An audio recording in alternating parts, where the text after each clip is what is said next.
This week, we're in Antigua for the world-famous Stanford Antigua Sailing Week.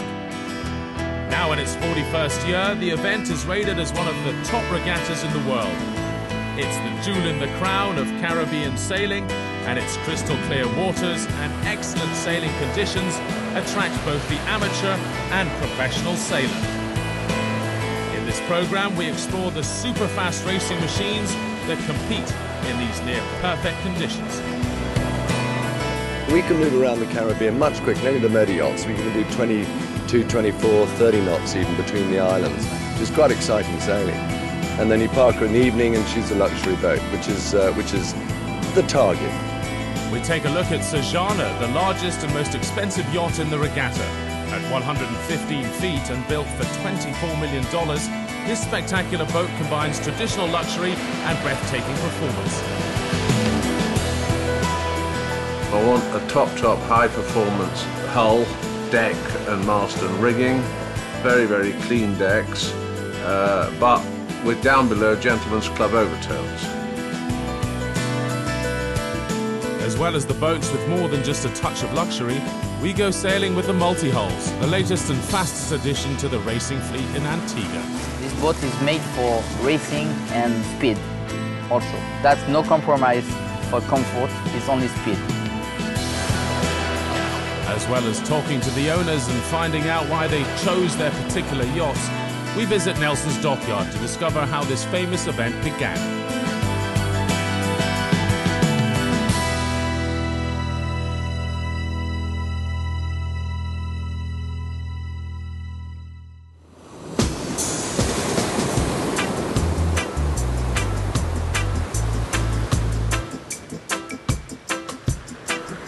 The islands of Antigua and Barbuda are located in the Leeward Islands in the heart of the Caribbean.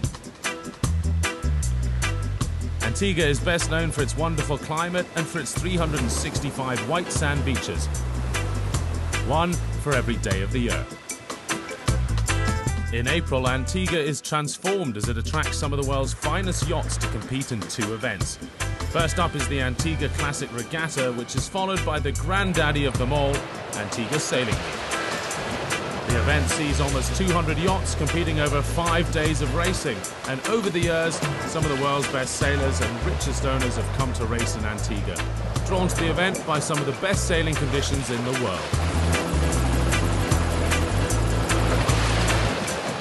The winner of the event takes home the Lord Nelson Trophy, the most prized sailing trophy in the Caribbean. To win this event, you need excellent sailing skills, but a few million in the bank doesn't hurt either. At this time of year, English Harbour and Nelson's dockyard are crammed with every type of sailing vessel, from 30-foot charter boats crewed by a handful of amateur sailors to the super maxis of over 100 feet, who have brought in some of the top sailors in the world to try and win the trophy. One favourite for this year's regatta is Rambler, owned by American businessman George David. Rambler won the Rolex Fastnet race in 2007, and her owner knows that a solid performance throughout the week could bring them yet another prestigious title here in Antigua. We all know in serious racing the answer is you don't have to win. You just need not to be too deep. Seconds and thirds will win a week-long regatta almost always. Another boat to look out for this year is Benny Kelly's TP52 Pantera, fresh from a dazzling victory in St. Martin. We sailed with a lot of friends over the years, and when we bought this boat we wanted to have a lot of fun. We decided this year to give it a blast in the Caribbean. Very few of our friends have ever sailed in the Caribbean, so we thought we'd give it a try. Our boat sails well in breeze. We had actually got 31 knots downwind in St. Martin, so the boat sails well in a good breeze. But the boat that everyone will be keeping an eye on is Mike Slade's ICAP Leopard. This 100-foot super maxi took the sailing world by storm in 2007 when it smashed the record for the 600-mile Rolex Fastnet race by an incredible 8 hours 50 minutes in a closely fought battle with George David's Rambler. Rambler may have won the Fastnet race on handicap, but Mike Slade will be looking to settle a score and turn things around here in Antigua and take the overall title. This super fast racing machine can reach speeds of up to 35 knots. It cost $10 million to build and makes a dramatic sight on the water. Its towering 47-metre mast and carbon fibre Nomex hull provide the platform for exceptional speed. And the boat is looking in incredible form as it prepares for another challenge to hopefully break the transatlantic record in a few weeks' time. For owner Mike Slade, as he boards his yacht for the first race in Antigua, it's an incredible experience to be sailing such a technologically advanced machine. It is very exhilarating. Quite hard work, and because of the speeds you can make mistakes very quickly, and you are from A to B very quickly. So every sail change has to be called very early. The crew work has to be very slick. The sails are heavy. You need 7 or 8 guys to haul them up, put them down. We have a kite called the A2, which is our biggest kite, spinnaker, and it takes 30 minutes to pack it down below because it is so big. And down below on this boat in this heat is not much fun. So, you know, the packing role is not a happy one, let's put it that way. So there are disadvantages for the size, and there are constraints because of the size, but the overall excitement of this boat is just fabulous, and you're just whistling along. One of the factors that makes this boat so fast is its canting keel. On most yachts, the keel is in a fixed position directly below the center of the hull. But on Leopard, the keel can swing 40 degrees either side of the center of the boat. On a boat with a traditional keel, this would be the equivalent of having 200 people sitting on the rail to balance the boat, but without the additional weight. This means Leopard can retain more power in the sail, and the boat can reach even greater speeds. The whole swing keel technology turns these boats into such fast machines that you're talking about catamaran speeds. Your sail cut is just very, very slim, thin, straight, flat, like on catamarans. Because interestingly, this boat going downwind is actually wind in your face, because you're always going faster than the breeze. Now, some people find that difficult to get their heads around. I do too. So your sails are built to always go upwind, even though you're going 140, 150 degrees true wind angle behind you here. But your sails are cut, so you're feeling it on your face all the time. So you never actually go downwind, even though you are geographically going downwind. For racing in Antigua, Leopard is stripped down to the minimum, but its interior design concept is such that its high-tech carbon fiber interior can be quickly changed into luxury mode for charter guests. At the moment, as you've seen below, she's pretty stripped out, but she's designed eventually, with not any great fuss, to turn her into a 5-cabin or ensuite bathrooms, heads, whatever, as a full-on charter boat, but with a reputation for being pretty damn quick. I mean, we can move around the Caribbean much quicker than any of the motor yachts. We can do 22, 24, 30 knots even between the islands, which is quite exciting sailing. And then you park her in the evening and she's a luxury boat, which is the target. We're only halfway there, as you can see. We've still got to establish her reputation on the racetrack. The first race of the event sees the fleet battle it out over 34 nautical miles in the first leg of the Round the Island race from Falmouth Harbour to Fort James on the island's northwest flank. Almost 200 boats will be racing today, but we're focusing on the top racing boats who are battling it out for the Lord Nelson Trophy.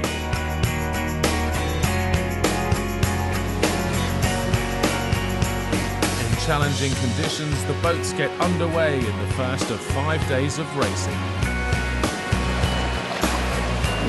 3, 2, 1, and up. ICAP Leopard was impressive as it blazed around the course to take line honours as the first yacht to cross the finish line in this point-to-point race. But as in many sports, there is a handicap system at Sailing Week, which means that Leopard's score for the race is reduced.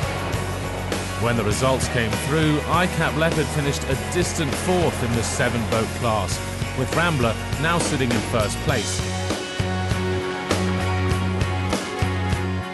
The second race of the regatta sees the fleet complete the final leg of the Around the Island race, this time a 29 nautical mile race that sees the fleet return to the south of the island and finish up outside Falmouth Harbour.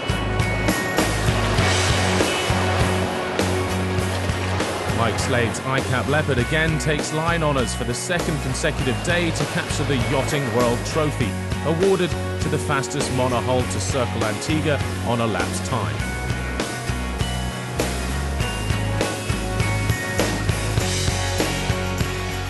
However, while ICAP Leopard may be the fastest boat on the water, at this stage of the regatta and due to the handicap system, they've not yet won a race.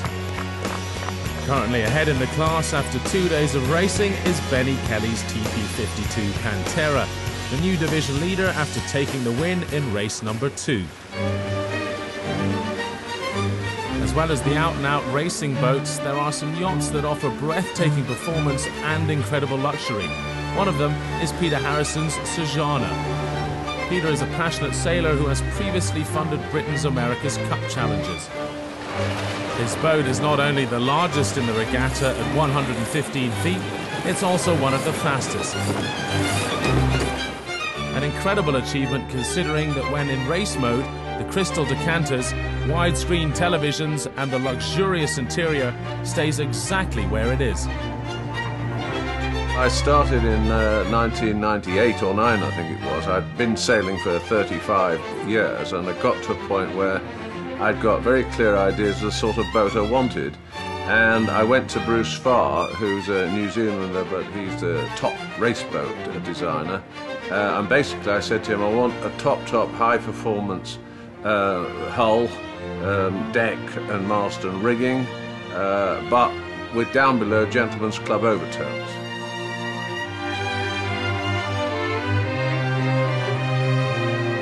I chose all what I regarded best of class people in terms of the various elements which makes up a boat. So this is not one yard design. This is basically a design put together by myself primarily and my skipper Mark Fitzgerald. The one thing which I wanted was speed. So I didn't want a sort of lumpy non-performing sailing boat. That was my chief criteria. You can have more luxury internal than this, but if the boat didn't sail well with speed, and everybody compliments us on this particular boat because we are one of the highest rated boats, the highest rated boat in that, so we always a pretty high handicap. I think what I enjoy about the sport, particularly when you're doing, say, long distance races across the Atlantic, it's a sense of adventure, of course. You're using the natural elements. So you're using your brains, your skills, your know-how, your weather predictions, adjusting and tactically moving your boat. And of course that's what led me into the America's Cup, because that's the pinnacle of all of that. Sejana cost a staggering $24 million to build, but the initial cost is only part of the price you pay for owning and racing such a magnificent boat. Peter Harrison, his clear passion for sailing makes it money well spent. Owning boats is like standing under a cold shower tearing up £5 notes. Well, I think it's $500 bills now. It's a pretty expensive hobby. We wouldn't get much change out of $1 million, I think, a year in running this boat. Keeping it all up to standard in operating costs and flying crew in, but if you wanted to reduce the cost, then you wouldn't put it into racing. You'd just cruise around on, but I don't want to do that. Coming up next, we take a ride with the multi-hulls and see who will take home the coveted title at one of the world's greatest yacht regattas.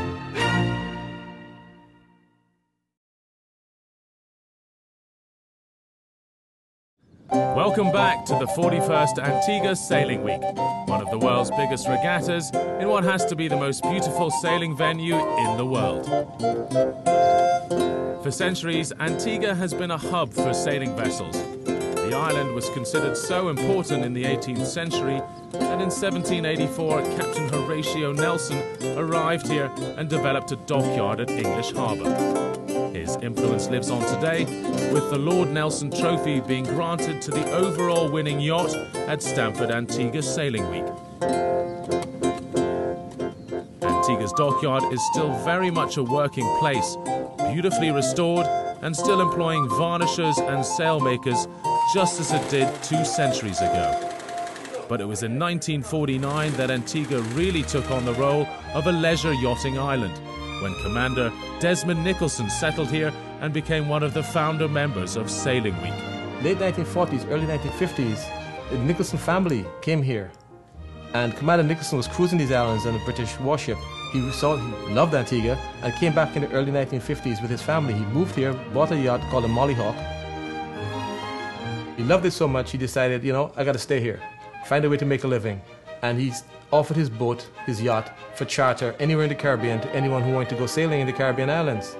And he got a lot of response from the wealthy Americans living on the Middle Reef and from people like the Smithsonian who wanted to do sort of a travel exploration and everything from botany to looking at marine animals, scientific expeditions. And it became so popular that he had invited friends with other yachts to come and join him. And so by the mid-1950s, there were 8 or 9 yachts here chartering. And by the 1960s, there were a couple of dozen yachts chartering. And then, as I said, well, we need a base to operate from. So they started to restore. The restoration work began in the dockyard in a big way. And next thing you know now, we have a yacht chartering industry through the entire Caribbean. And it all forms right here again in English Harbour. We're still trapped in the age of sail because we still cater to ships coming here. It's still the best hurricane shelter in the Caribbean. And all of these beautiful Georgian period naval structures have been reused for support of the yachting industry.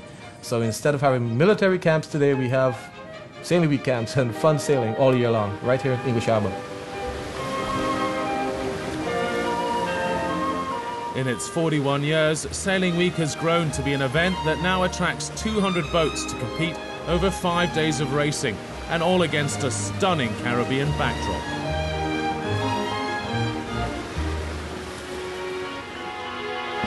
The biggest individual fleet of boats in Antigua this year is the Swan Fleet. With more than 40 years of experience in the creation of luxury yachts, Nortor Swan is a worldwide symbol of prestige and sailing elegance. The boats ranging from the 30-foot Merca to the 70-foot Stay Calm make a dramatic sight as they sail around the coast of Antigua. But Sailing Week is about more than just sailing. It's an opportunity for owners of these yachts and members of Club Swan to meet up and have time with their fellow owners. People choose the Swan for the same reason. They want the performance boat. They want a boat that can sail against the top-performing boat. So they want speed. At the same time, they want safety. They want a boat that can cruise and cross the Atlantic and go around the world. They also want a nice boat, a good-looking boat, a stylish boat. So it's a combination of style, performance, and safety.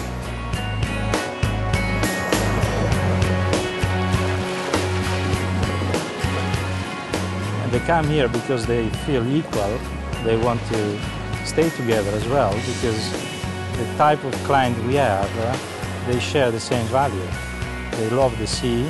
They usually are successful businessmen, and they come here to relax and have a challenge outside the business world. People buying Swan usually buy more than one Swan, and where they are here, they stay for a long time. But I like to see that the club is very informal and is of people that are passionate about the sea and the offshore racing and inshore racing and so on.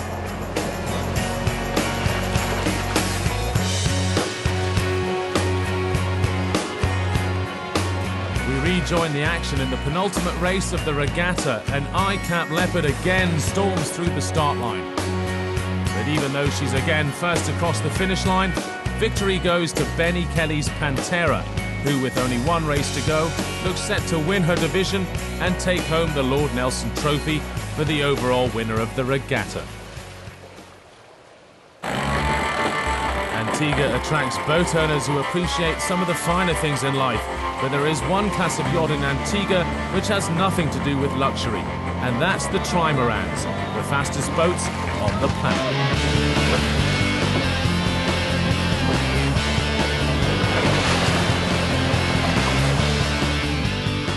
Claude Tellier recently bought Rajian Guadeloupe, a trimaran that has already won the single-handed transatlantic race, the Route de Rome. Owning and racing one of these triple-hulled speed machines is a whole new experience. This boat is a 60-foot trimaran, but the wide is 60 foot also, you know, it's square boat with 3 hulls. That's a center hull and 2 small hulls on the side. You can get the maximum speed is 30-35 knots sometimes. The mast is 28 meters and the center board is 5 meters draft. That means you can go up to the wind very quickly and very fast. And this boat is made for racing and speed also. That's no compromise for comfort, it's only speed. But for Claude, sailing his boat alone over long distances, reaching speeds of up to 35 knots, is his real passion. Sailing of this kind of boat alone, because it's made for solo handle races, is like a way of life, you know. You have to be somebody who knows about sailing with crew on board, but to be sailing alone is completely different, you know. When you're alone on this kind of big boat and you over 20-25 knots average, you're like in a plane, you know. I mean, you're so happy because you manage that yourself. You don't need anybody else to do it. This is what I like, is I want to be alone with this boat.